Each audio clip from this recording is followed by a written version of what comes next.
with a couple days left before the chili dog eating competition, wanted to take a moment and highlight one of our sponsors. This is Vito Mira from Community Lending. How's it going today, Jason? Good, man. Good. So, what motivated you to get involved with a chili dog eating competition? Well, listen, Jason, our founder, Deanna Rivera, found Community Lending over a decade ago on the foundation that she wanted to give back to the community. And when Jason from Legendary Automotive came and said, hey, Vito, we're doing this event, and this event is going to help veterans in our community, it was the perfect fit for our cause.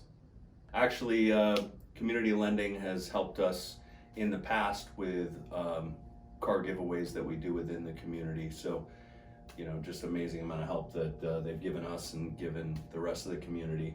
What is it that Community Lending does?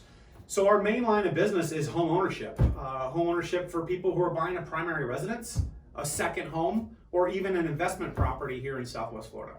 Awesome. Or all of the state of Florida. How do people find out more about Community Lending?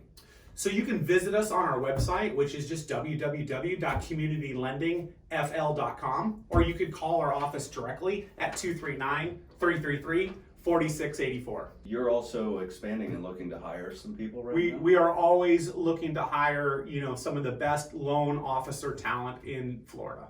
Okay, and again, they would call that number? Yes, or you could call my personal cell at 239-634-7985. Awesome. So we'll see you at the chili dog eating competition. I'm going to win. There's no denying. There you go. Thanks again. You got it, brother. See you in a couple days.